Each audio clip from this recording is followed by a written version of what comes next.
The first time they saw her, they didn't see a leader. They saw a woman in plain clothes, carrying a coffee and a stack of papers. Her uniform replaced by a simple jacket that made her look like she belonged in a cafeteria instead of a war zone. They laughed. They mocked her. They called her a civilian. And she smiled, because she had learned long ago that the loudest insults were often the ones you ignored. But the base didn't know the truth. Not yet. The air was dry and heavy that morning, dust drifting like pale ghosts across the tarmac. Soldiers moved in tight clusters, boots hitting the ground in a steady, rhythmic stomp that felt like the heartbeat of the entire place. In the center of it all stood Captain Mara Holt, though nobody called her that.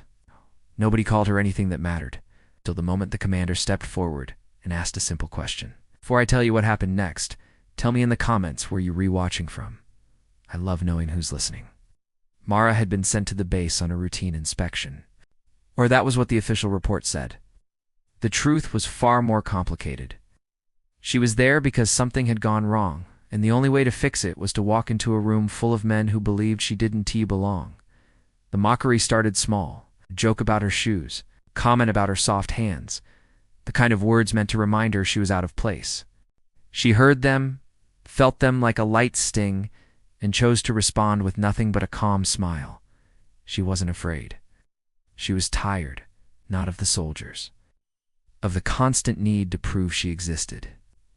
Her mind drifted back to the first time she'd ever worn a uniform. The first time she'd been told she was too small, too weak, to not built for this. She remembered the way her mother had held her hand, the way she'd whispered, "They will underestimate you. Let them. It will be their mistake."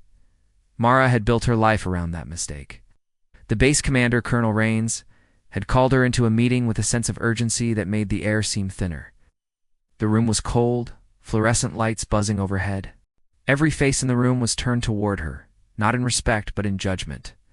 Her eyes flicked over them, searching for a sign that someone would understand. No one did. Then the sergeant walked in. He was tall, broad-shouldered, a man whose voice carried the weight of years spent in conflict. He had been on this base for more than a decade. He had seen men rise and fall. He had seen the cost of pride.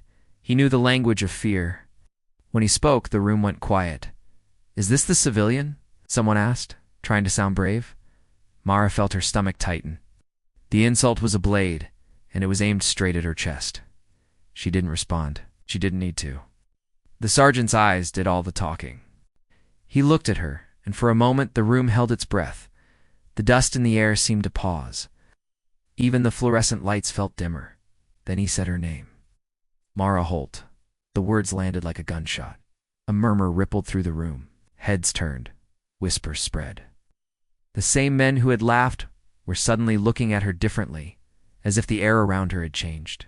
She watched their expressions shift from amusement to confusion, and then to fear. It was a small thing, but it carried a weight that made her chest ache. The sergeant continued, his voice steady.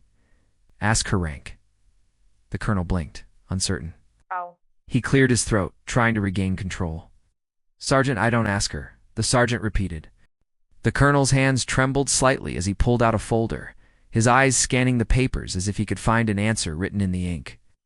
The room was silent, the kind of silence that only comes when everyone knows a truth is about to be revealed. He looked up, and his face had changed. It was no longer the face of a man in charge. It was the face of someone realizing he had been wrong. "Base General," he said, barely above a whisper. The word hung in the air like a storm cloud. Sudden hush fell over the room. Even the dust seemed to stop moving. The men who had mocked her earlier looked at the ground, unable to meet her gaze.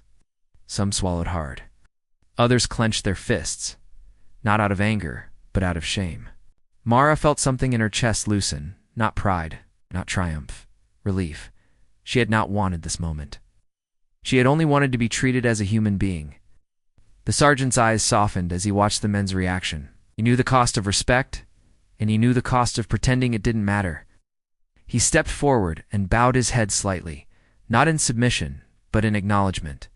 "General Holt," he said, "the base is yours." The room erupted not in laughter, but in applause. Not because they loved her, but because they finally understood what they had been missing. And in that moment, Mara realized something she had avoided for years. Authority wasn't a title. It was a responsibility. She could have punished them. She could have demanded respect. She could have made them regret every cruel word. But she didn't. Instead, she looked around at the men who had called her a civilian, and she saw something else beneath their mockery: fear. Fear of change. Fear of what they couldn't control. Fear of a woman who had fought her way to the top. She took a slow breath, letting the tension leave her body. Then she spoke softly, but with a strength that made every ear in the room listen. "I didn't come here to be your enemy," she said. "I came here to protect this base. I will do it whether you believe in me or not." The room went still again, not from fear, from respect. Because kindness doesn't vanish, it waits, and it finds its way back. As the dust drifted through the light, Mara stepped forward, not as a civilian, but as a leader. And for the first time in a long time, she felt like she belonged.